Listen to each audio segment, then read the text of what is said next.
Well, hello, everybody. Good morning, good afternoon, good evening, depending on where in the world you are right now. So, this is the time for Hotocast TV again. So, welcome, everybody. I know people are starting to join us, and we are very happy to have you here. Thank you all for having us.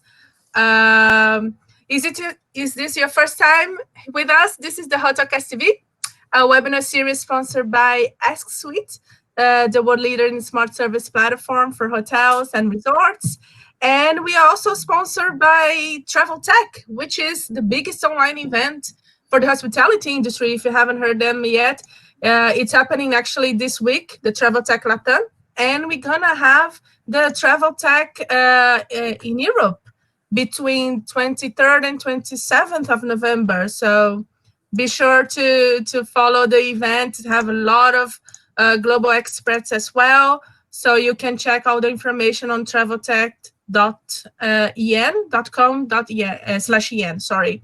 So yeah. So we also have the Hotocast podcast, which is another format of interviewing. If you prefer that one, you can find it on our blog, askswitch.com/blog, and also on Spotify. It's just type Hotocast and you'll find us. Okay, but today we're gonna talk about auto revenue, and I don't think I have to explain the importance of revenue. No money, no hotel, of course.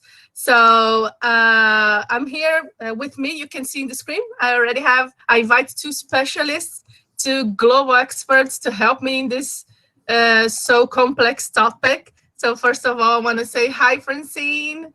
So thank you so much for being with us today. Francine Heywood. She is the regional sales manager at OTA Insight. So hello, Francine. How are you? Hi, Paul. I'm well, thank you. How are you today? I'm very good. And Francine, for those who don't know you yet, could you just please introduce yourself? I think you do better than I do, than I could do it. So could you please introduce yourself for the audience? Of course.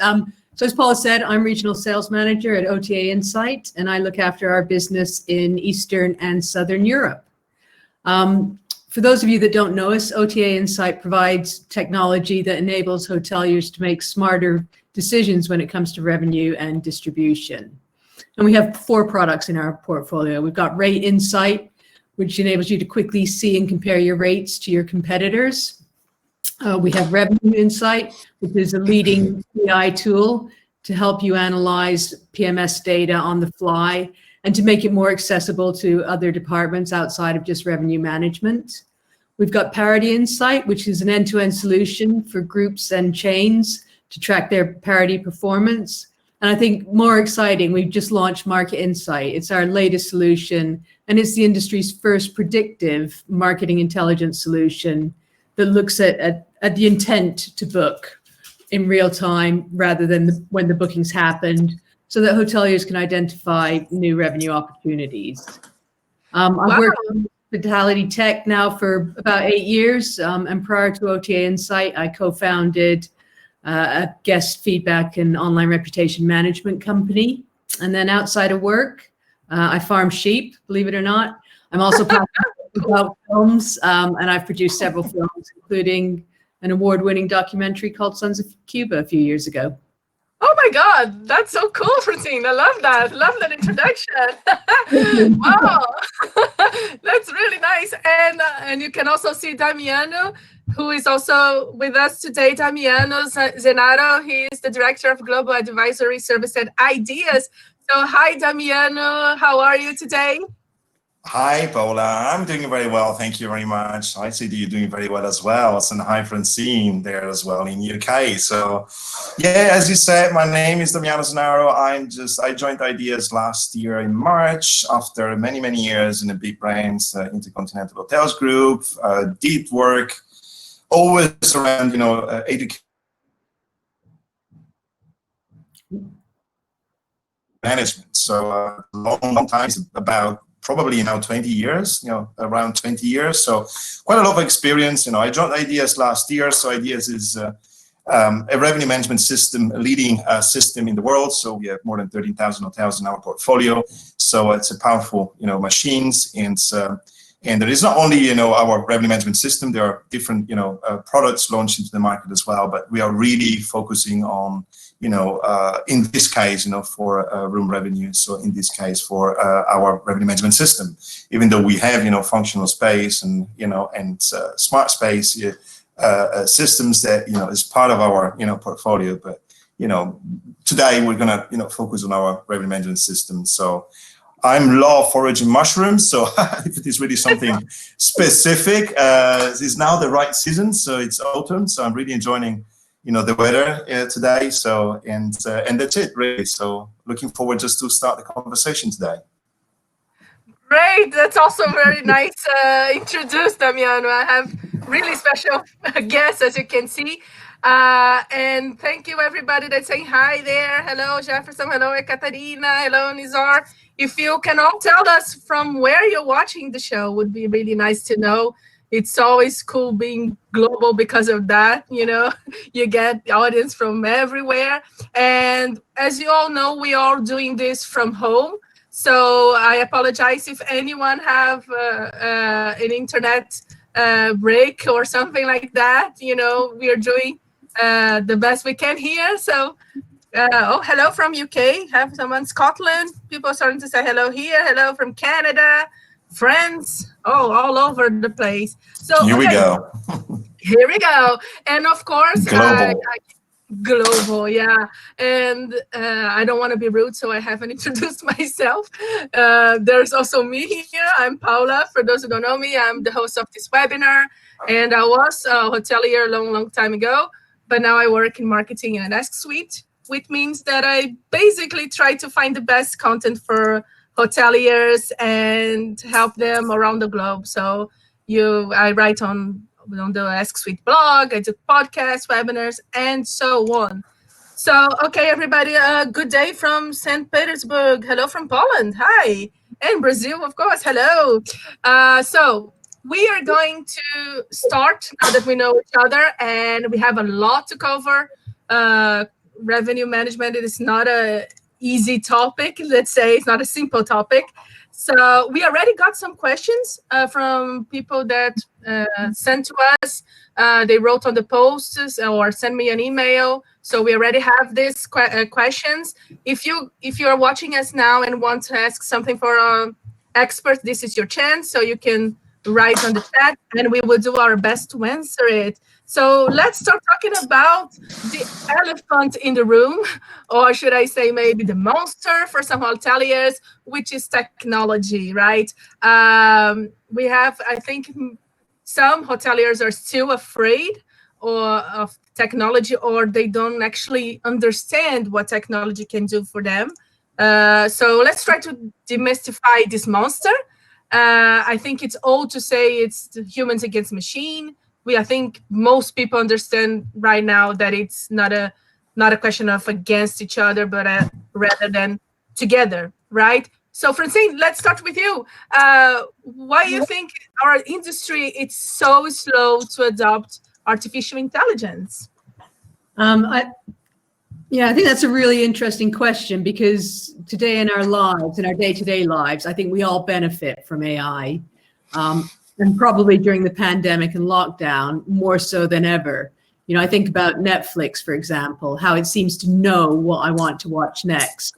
And that's all through machine learning and AI. It's looked at what I've done, what people like me do, and come up with the recommendations. So we are all benefiting from it. We are all using it. But I think from a business sense, people in hospitality just love dealing with people. They don't actually necessarily want to engage with technology in a work capacity. They want to be front of house. They want to be talking to people. They want to be, making great experiences, attention to detail for their guests. That's what they're about. They're about facing people. That's very different from something like the airline industry, which is much more about processing and through. If you think about when you go on holiday or vacation, that kind of airline or airport experience is about getting you through quickly You get to your hotel, your destination, that's about looking after you. So very, very different focuses and experiences. So that's the first reason that we like people more than we like technology. I think the second reason, and this is something that we as, hospitality technology providers perhaps have to take the blame for, is that we've not made it easy for hoteliers to adopt new technologies. It's, if you think back to legacy systems, if you think back to PMSs, some of the older revenue management systems where technology is siloed, it doesn't work together easily. And we're expecting the end user, the hotelier, to try and join stuff together historically. That's changing now. And, we've got a great relationship with Ideas and we're sharing data, but it's not always been like that. And I think that's been a barrier to adoption for new technologies, just that it is in silos. Yeah. Sorry, Francine, you were talking about just to complement what you're saying now. It's not about only innovation, but integration and all that, right? Because otherwise, if you have one thing that doesn't work with the other, it's more work than less sometimes. Absolutely. And, hoteliers by their very nature aren't experts at making technology talk together. They don't have massive IT departments to deliver that. And we shouldn't expect them to. Yeah. Yeah. Right. I think, Damiano, please. Yes. Yeah, I think you can actually turn the questions around as well a bit, right? So why is, hospitality so slow to adopt revenue management as well, right? So it's not only a question of technology, it's also a question of culture. So I think all in all, right, so technology very often is difficult just to let them adopt, right? But it's easy to buy somehow, right? So it's, it's a product, you just buy, you get it, you just work with that, right? So sometimes the issues or the challenges are more around the culture, right? So they're more around, do you embrace actually technology in the way that is basically shaped for you? So I think that's a big point, and that's why, the global advisory services, let's say, Ideas is working on. So which is from one side, the technology piece, on the other side, you have the cultural piece. So you can actually adopt or buy something, but you just need to understand and embrace what the technology will change, in your environment.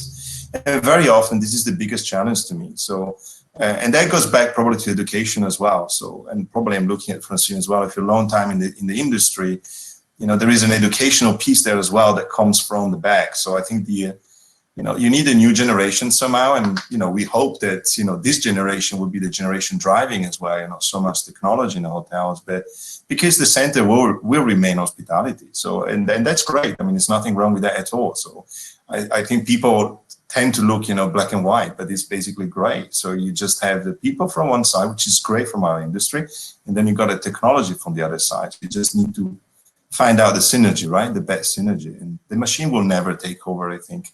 What we think they can take over. So they will help a lot and support, but justify that. It's not the Terminator that comes from the future again. No, it's not. No. But it's something very interesting that you said now, Damiano. I totally agree with you. It's not black and white. And I think also about culture, like Francine was saying before, it's funny because the same people like hoteliers say that they hesitate to adopt technology, and then you ask, okay, but do you use Netflix? When you do your check-in, do you do it? Oh yeah. So it's like they divided somehow. The hospitality, like I said, it's have to be with humans, and and the other thing, but you use it on your daily basis. If you use Uber, you have the dynamic price and all that. So I think it's funny how we in the industry we tend to just to separate things and don't see how they can combine in our industry, even though we use it for other things. It is a great industry, right? So we are very exposed to people, and many industries are the same. So probably, even retailers, right? You're going to go and buy something, you still have a contact with clients, right? But on the back, you got all the pricing, you got all the stuff that has been done, by technology. So it's not necessarily by human persons, right? So, and that's another example. So yes, we're living in hospitality. That's great. We just need to keep, the contact with the guest, but we also need just to elevate ourselves, right? Just to evolve as well in a way that we price our rooms, or we sell our services or experience, and it's something that we still need to evolve on that. And I think we are on the right path. So maybe this COVID-19 is probably accelerating. Who knows? But no, I mean that's where we stand today. Yeah, and you were talking about also the human against machine thing, the black and white. So I'm gonna jump in a question here that we actually got from registrant Stefan. He's actually asking this the a little bit polemical question, let's say polemic question. Is a revenue expert not obsolete? Right now we need everything we can to survive and keep our employees. Revenue experts are no needed to cover costs. Okay, that's a bit controversial.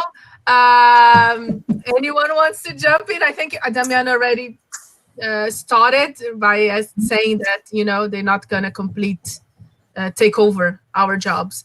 But anything you would like to ask, maybe to add, Francine, about this? Yeah, so I would say absolutely not. I think this is a real opportunity for revenue managers and revenue experts. The role needs to evolve. It's not just about analysis and recommendations. I think it's becoming more strategic. And, it can be the pivoting role that pulls together sales and marketing and operations, works with them to set the same goals, and then drive forward to look at how you generate revenue, not just on a room basis, but across the whole estate. So yeah, I think probably off the back of COVID, for revenue managers more so than ever, this is a chance to really shine. Cool. And Damiano, I think you also agree that they are not going to be obsolete, but anything else you would like to add to this one? I would say that it will become obsolete when you don't evolve, right? So the obsolete is probably the person that was used to have, for I'm just telling you something, just the Excel sheet, right? So something about down into numbers. So I think that's the obsolete one, right? So yes, definitely. If this is the case, I would say yes, it's obsolete, right? So there's no chance. If we look into, as Francine said, the strategic, side of it, and how can you actually get the glue, between or the convergence, kind of stimulate the convergence between, marketing, digital marketing, and sales, traditional sales. Then I would say this is essential. This is fundamental, and with or without RMS, of course, with RMS is even better because then you got the human and technology together. But you need to evolve in this sense, and this is where really is the point, right? People still believe that it's not the case. So if someone is telling me that revenue management is obsolete, then I can tell that sales is also obsolete today, right? So in a traditional way. So that marketing is probably in the traditional way obsolete. So we are at the point that we just need to rethink and restructure the points. And I think, all in all, revenue management has a huge background in analytics and hard and soft skills. This is where the best combination, where's the best combination is exactly the combination between your hard skill and soft skills. But, it's definitely not obsolete. It's obsolete if we stick into an old model in something that is gone, basically. Yeah, it is obsolete if you don't evolve like everything else, I guess, in life. You have to evolve. Correct. And adapt. Christoph just sent us here in the chat his input. Revenue management is not just yielding rates, but finding opportunities to improve profitability across the entire hotel operation. So yeah, it is a good point, Christoph. Thank you for adding your opinion here. And so Francine, Damiano, sorry.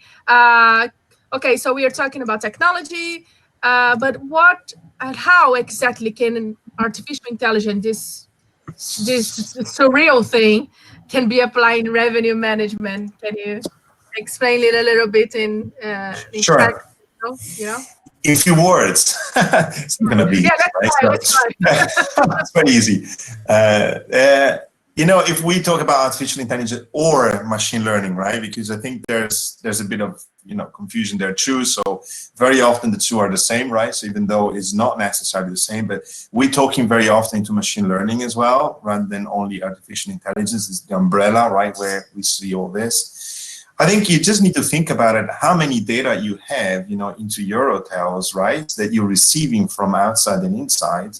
So how do you define trends and patterns, as quick as possible to react to any, stimulation of business, for example. So if the lead time, right, for example, is changing quickly, or people are just start doing, something different, or maybe the length of stay needs to be optimized, or your room types needs to be, optimized as well by length of stay, your market segment. So all this data, we were usually to do it manually. It's basically impossible just to do it now manually. So it's just too much of a time, right, just to try to elaborate and find out a solution. So how do you find out yourself a solution that, it's better to sell a suite on Tuesday for 3 nights rather than a standards for 7 nights. So, and buy days a week, and buy, different season, and buy different. So, try to think about it. It's only internal, right? So if you just get all the other elements as well, external, it's reputation management, for example, it's price sensitivity. So how do you calculate price sensitivity, by market segmentation or by room type? So it's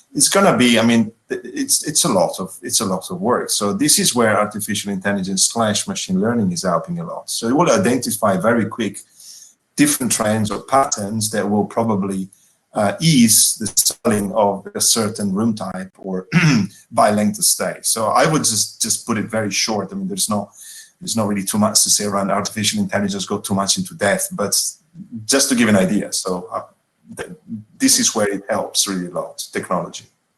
Yeah, well, I used to work in the hotel industry, as I said, and before didn't even have, I think, I work in the small hotels and didn't have like a revenue manager by then, and we have to do everything manually, and close an OTA or changing the rates, and oh my god, and then of course in the middle of the chaos when hotel is full, it's really easy to make mistakes, and then you just spend your time doing these things that machines can do instead of being strategic, like you said, Francine. I think this is the main goal, right, for using technology.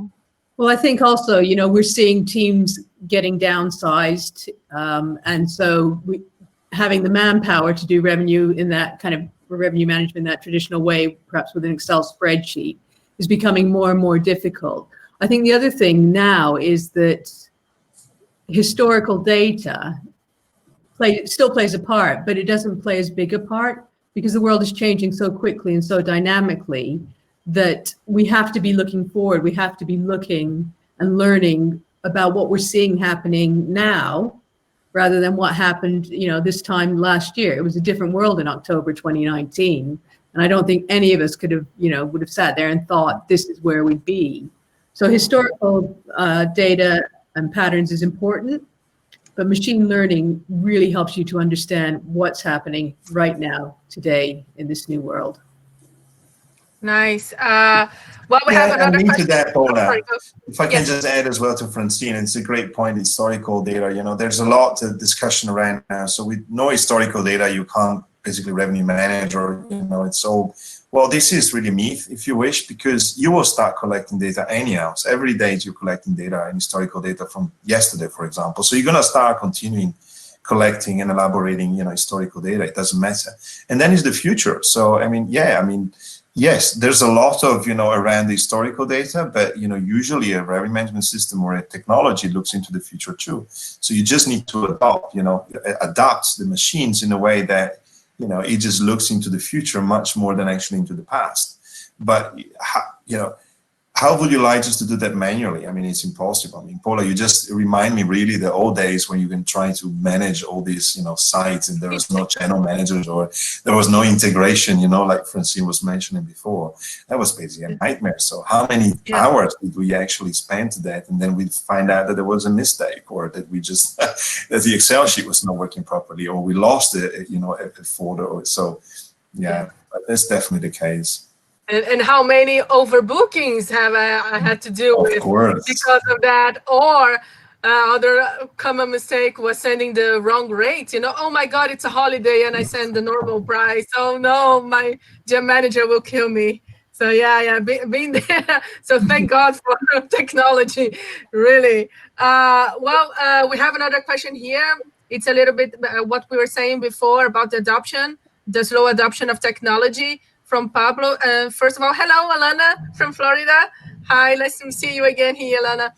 So Pablo is asking, is saying here, adoption revenue management is too slow in departments such as food and beverage or spa. Any insights or trends in those fields? Do you have any experiences with this specifically segment or department? It's tough. I can take this one. Yeah, I think it's a great question because we just go back into your first question. So why are we slow in adopting AI? So why are we slow in adopting revenue management? So can you imagine we just start talking about F&B and space, right? And meeting space, for example. So it's all linked together, right? So that's the point. That's really, I like this question because it really points out into total revenue management, right? So how do you manage, your total revenue streams into a hotel? Now that's extremely interesting because that's the future, definitely the future. So when we will just catch up with revenue management and technology, we'll probably discover that it's not only rooms there, right? So, So ideas, or we are working, on the meeting space revenue management as well. So we have a product there for. We're looking into F&B as well. So, I think it's more a vision of total revenue management at certain points. And then you will see that it will probably jump and turn into total profitable revenue management. And this is where, a lot of other, ideas and adoption can actually be taken. Again, nothing will be changing by tomorrow, right? So it's a long process, and again, it's a cultural process as well. So if you believe that even if there was a system tomorrow integrated and just making a total profitable revenue management system technology, you still need to work on the culture. So the people need to understand how just to adopt, how to work differently that they were doing before. So it's an extra effort. So if it is already an effort from a commercial perspective in terms of rooms, can you imagine we're going to start talking about, F&B, spa, golf, the ancillary revenue that we're just all talking about. So there's a huge, future for that. That's, sorry, Francine, you were saying something. Yeah.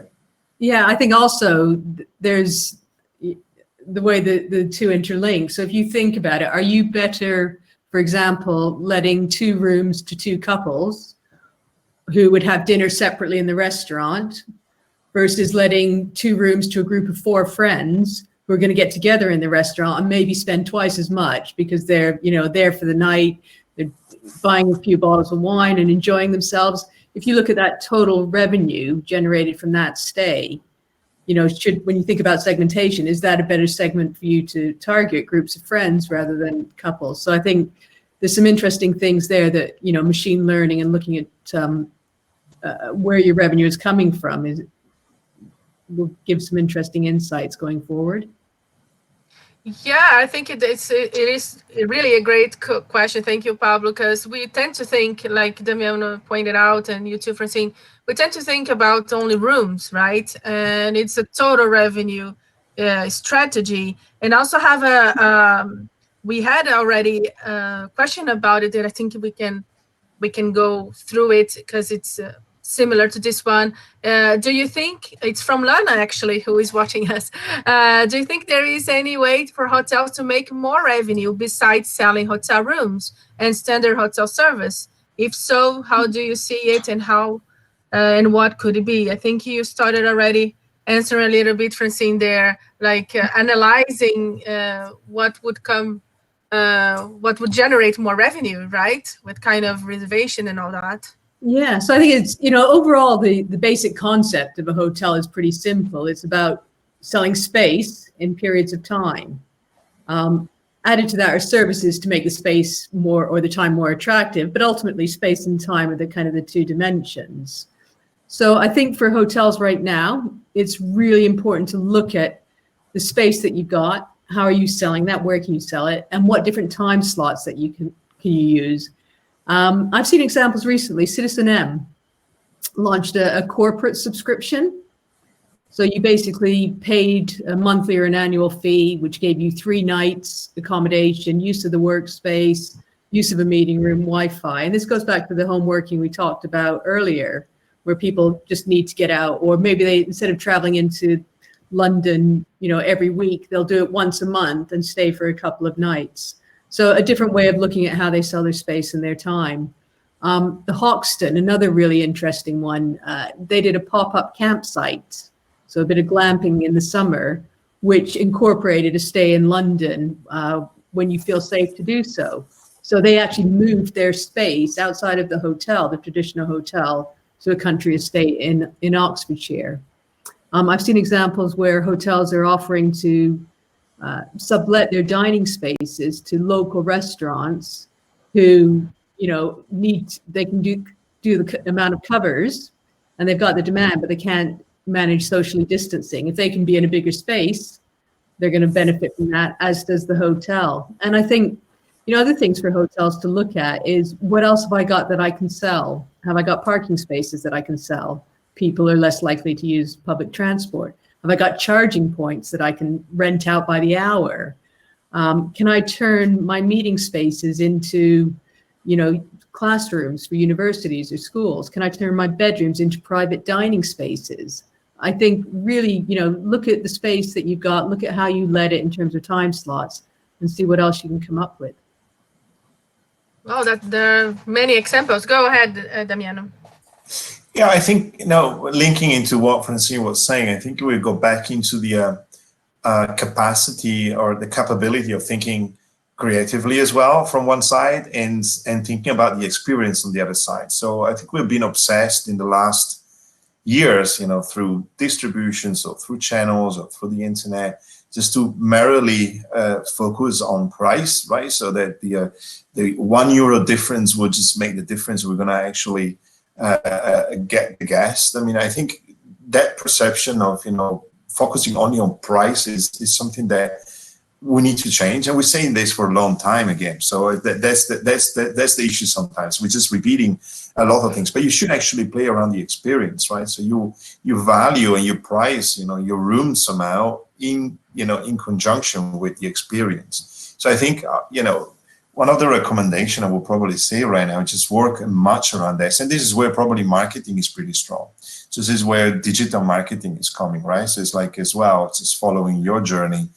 from the pre-book into the hotels, and just trying to personalize this. I think that's really interesting. So these are new resources of, how can you just manage that? Now you need to price it, of course, which is a different stuff, but probably this is something temporarily, and that's we need to be very careful somehow. So it will probably come back, right, the business. So I think it is good to have this kind of creativity, which is absolutely great, because some of stuff you can probably continue afterwards. Yeah. But I would just need to be very careful as well, just to change the old model because of the pandemic right now. So I would probably take it with a pinch of salt and say, hey, business will come back, probably not the same as before, I agree, but it will come back at a certain point. So we just need to be careful as well what you just want to do strategically in the long run. So that would be my recommendation. Nice. Oh, thank you, Pablo. He wrote down the link, Francine, for what you were saying before about the citizen offer. Thank you, Pablo, for that. And well, we were talking about a key thing here. Damiano was mentioning is the difference actually between price and value. Yeah, I think people mistake that. And we have another question here from registrant from Max, and it's a little bit about around it. So I'm gonna read it now for you guys. How to generate more travel demand? Pricing decisions are secondary in this environment. More travel demand is what hoteliers need. And I think there's a lot of, in my LinkedIn, it's all the time people saying that to drop the price is not really working. So what do you think about that, Francine? This strategically, the price should, how you're gonna manage your price? Because should you drop it a lot? Should we keep it? What is your advice? Yeah, so I when I talk to hoteliers, nobody wants to get involved in a race to the bottom, and so I think it's as Damiano said, it's about value. If I'm totally honest with you, I think right now, as hoteliers, it's not possible to generate demand. I think, we can meet demand. So when somebody's searching, make sure that we're offering them somewhere where they're going to feel safe to stay. But that person already had the intent if they're researching. And that choice about traveling is a personal decision, or even a governmental limitation right now. What we can do, though, is if we can't control demand and there's a certain amount, how do we actually increase our share of the pie, or the bit of demand that we get? And this is, I think, where AI has a really important role to play. If you start to look at demand signals, what's happening in the market, what are people searching for in terms of flights and hotels, and this is where Market Insight is helping our clients, you're able to see that upper funnel.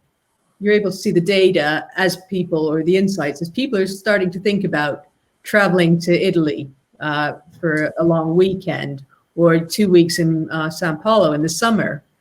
Let's start to see that. Let's figure out what people are looking for and how we can target them.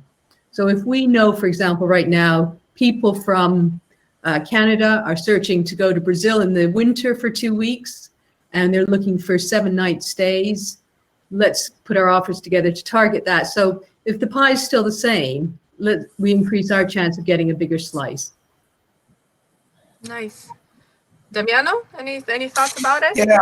Yeah, I mean, the demand generating is, as Francine said, is almost impossible. You will never, and I think we learned this from the past as well, or past crisis, because, I mean, believe it or not, pandemic, I hope I can actually, I can see only once the pandemic, right, in my life, because, I mean, that's really exceptional.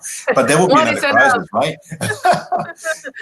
There will be another crisis in probably, 5 to 7 years, 6 years. So we know it's cyclical as well. So I would just, every time we should actually learn something about it, right? So we just go through a crisis, or the financial crisis, or what did we learn from there?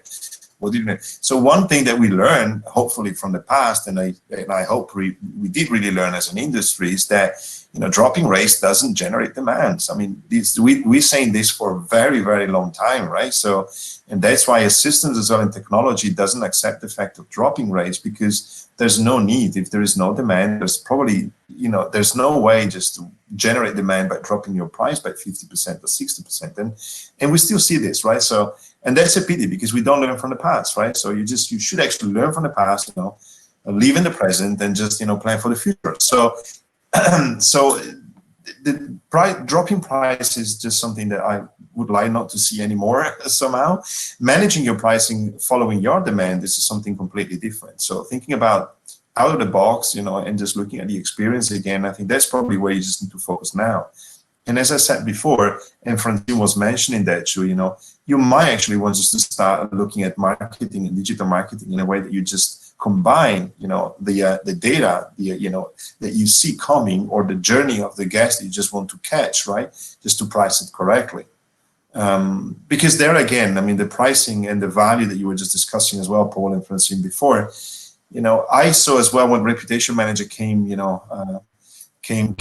to life, right? So everybody was very focused on reputation management, which is great, because of course you need to be very good on that, right? So every operations guy is focusing on the reputation management. So you need to price the reputation management as well. So if you're just very strong in that, you're delivering a fantastic service, and you're just very clean, and you're very hospitable, your quality is great, you need to make sure that you capitalize on that. And this is where sometimes you just see the pity, because yeah, you can ask 5 euros more, or 10 euros more, or 100 euros more, right? So this is what you sell. So going back into the value, this is something that we still kind of need to learn. So you price by value and not by cost or by market. So I think there's also, ways of looking at how you can increase your value for your guests.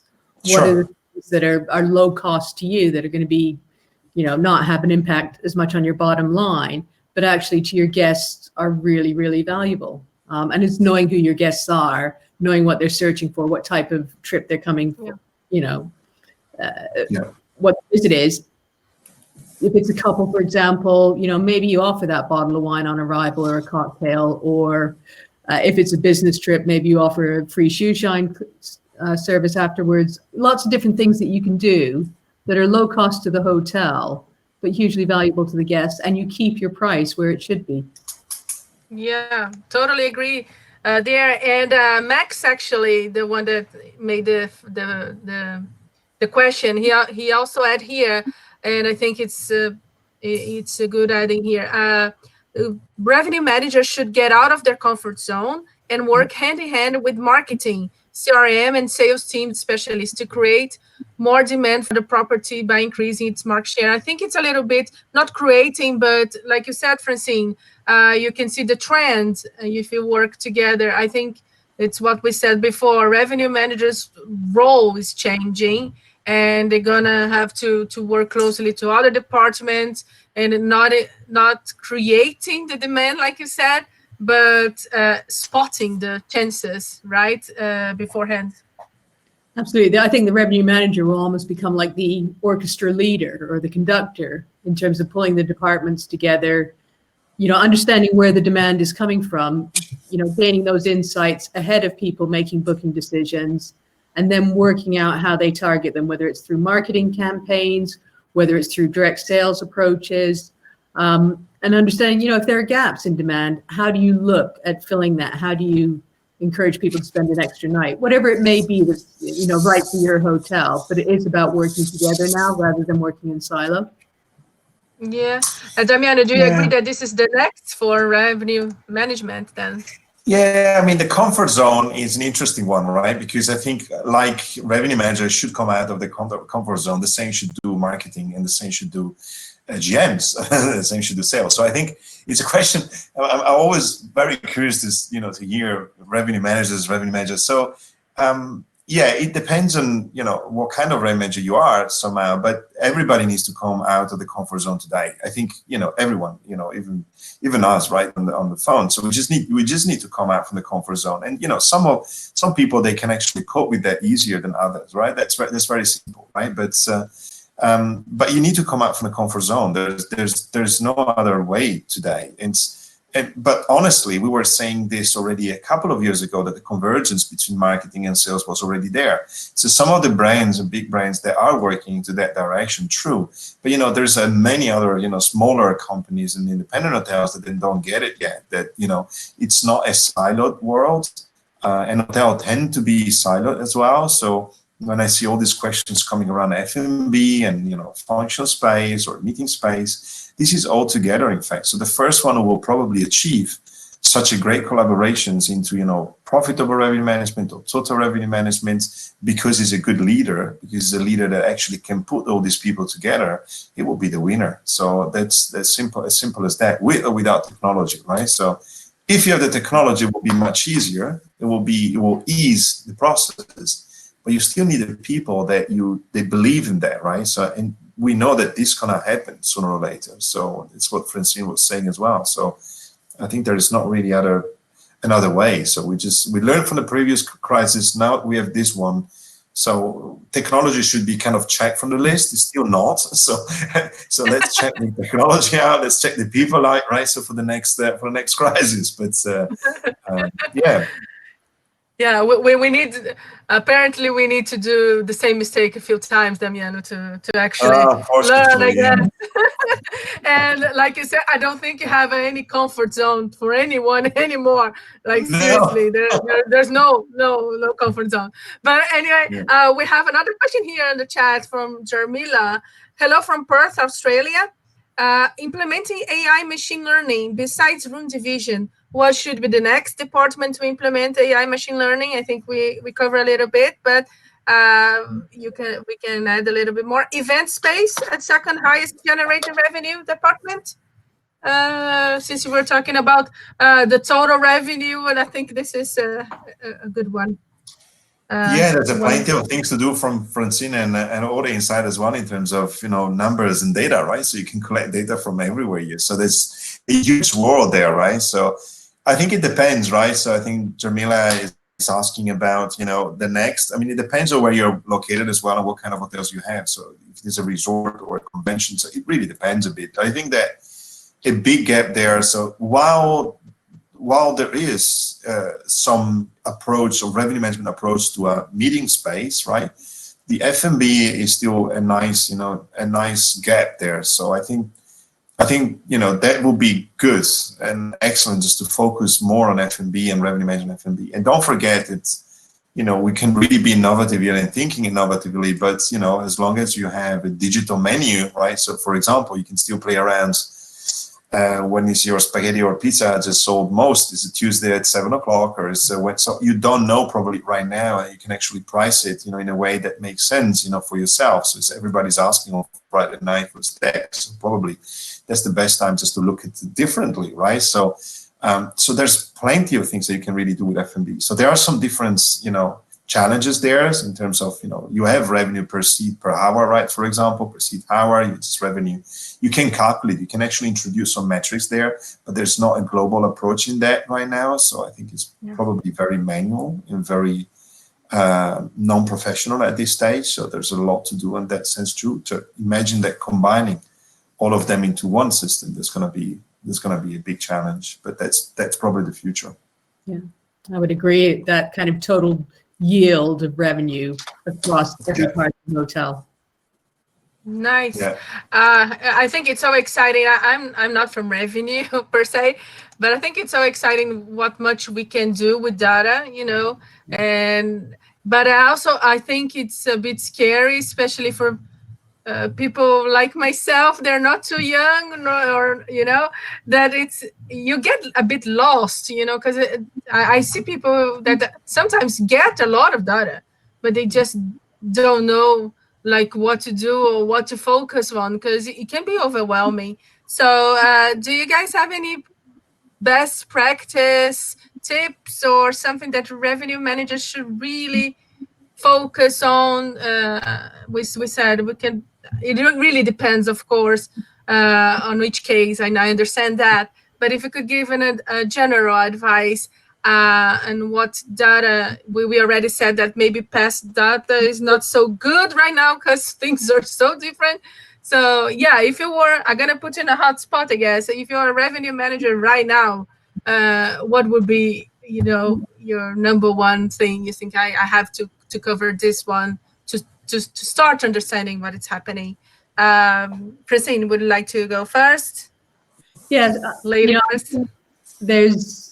You're right. There's, millions and millions of data points in the world now, and we can just get overwhelmed and flooded with data that there's almost too much to take the insights from. So, I think if I was a revenue manager right now, I would be looking to find technology that would help me to make sense of and pull out the opportunities from all the data so that I can focus on the opportunity. So, for us, that's about taking billions of search points, whether it's flights, hotels, etc., and actually saying, okay, but this is where the real opportunity for you is.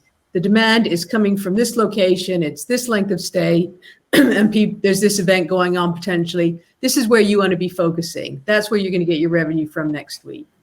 And if you haven't got the technology to help you with that, and it has to be done manually, then just trying to understand what people are looking for is crucial right now. That's the one area I would be focusing on. Nice. Damiano? That's a big question, right? So I would just probably ask, anyone right now, any revenue manager, what is your objective, right? So what do you try to achieve, right? So what's your next step, right? So, and then based on that, you can actually start collecting your data or relevant data, because as Francine said, big data are there. We're not missing data, really. I think we have too many data. I think, in fact, and that's the evolution of data as well, and big data. So you just need to drill down into relevant data. So what is relevant to you, right? So what is really relevant to you? Some of the data are not relevant at all. They're just probably distracting, you, because there's not necessarily, a pattern or a trend linked into that. So I think I would just invite anyone just to first sit down and say, what is my objective, right? So some of them can be profit. So I saw profit, coming back into some of the questions.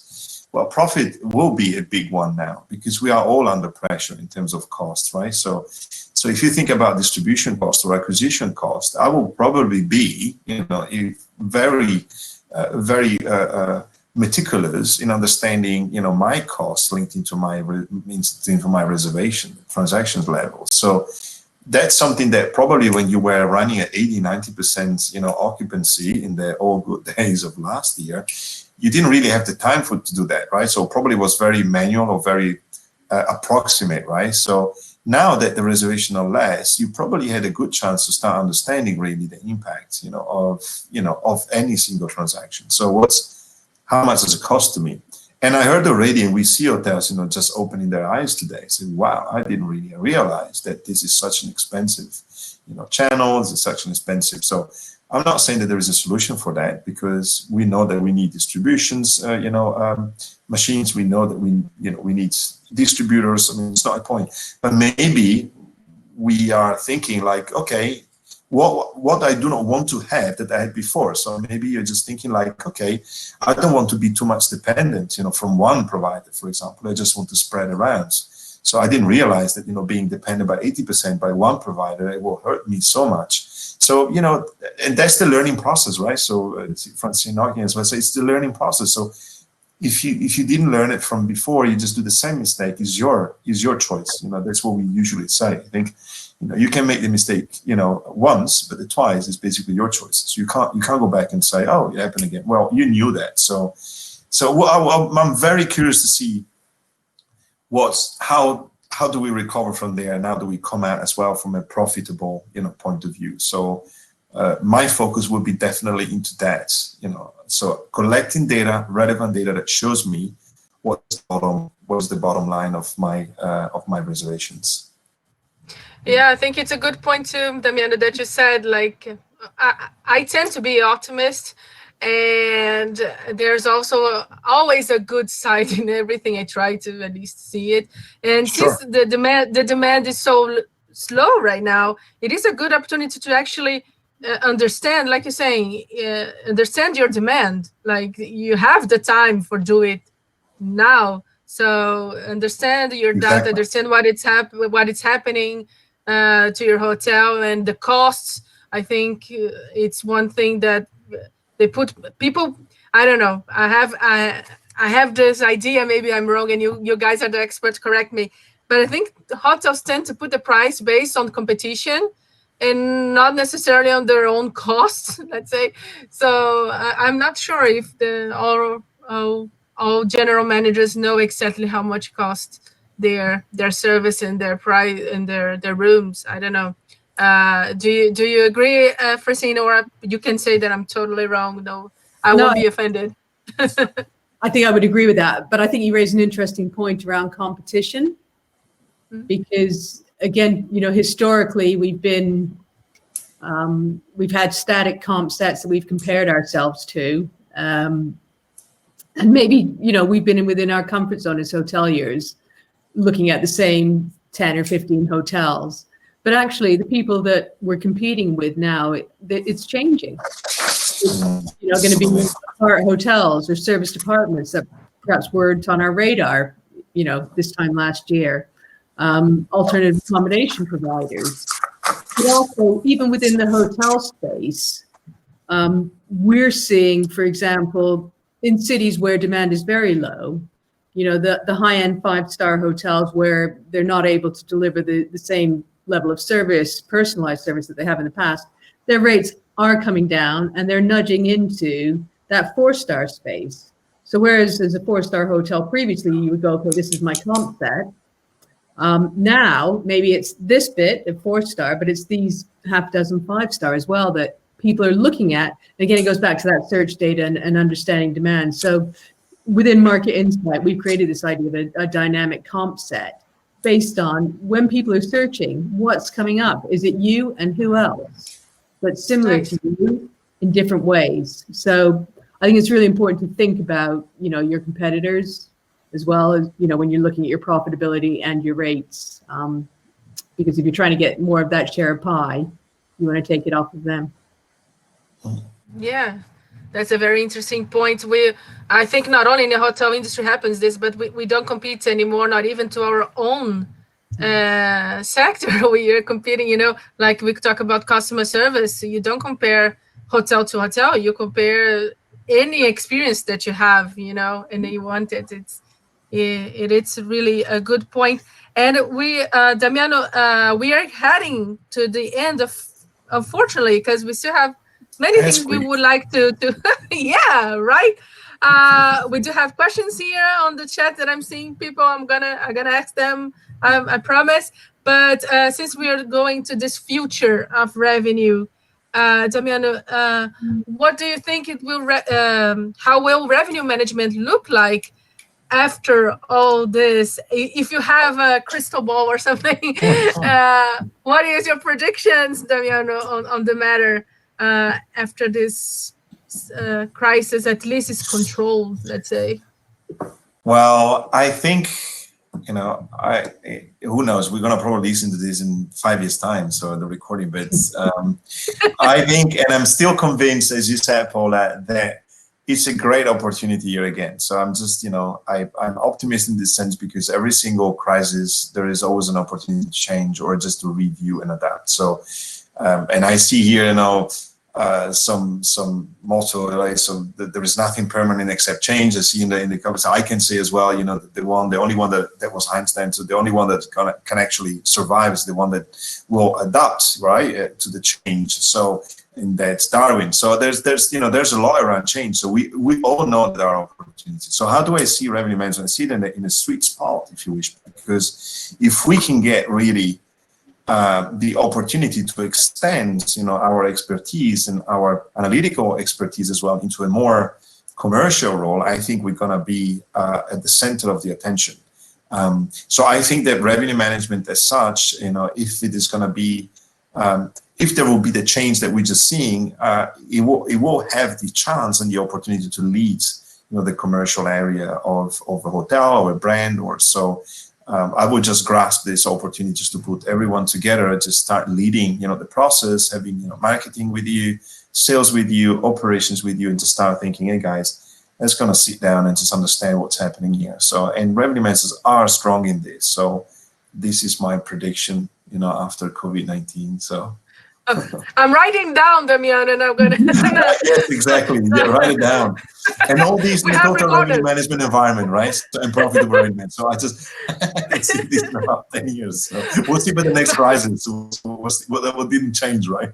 Yeah, but before you go to your final thoughts on what's next on revenue, Francine, I want to read this. What Nizar wrote here, it's totally fits with what Damian just said. There is nothing permanent except change. Accepting change also makes you better at it. Change can be an engine of progress. So, yeah, Francine, can you also have your prediction, your crystal ball there to share with us, please? So I think just to add on to what Nazir said, I've just read Who Moved the Cheese. And the question that comes out from that book is, what would you do if you weren't afraid? And I think that's an opportunity. We've worked the same way. Now is the time to think about a different way of working and not be afraid of innovating and trying new things. And I think if we do that, then, going forward, and we've touched on this throughout the conversation, actually our KPIs, our measurements of success as revenue managers will change. It'll be not just about yielding room revenue. It'll be about yielding revenue across the whole business. It'll be about, as Damiano said, profitability. There'd be so many other things that we're going to look at that are equally, if not more important to the business. And let's not be afraid to take those on.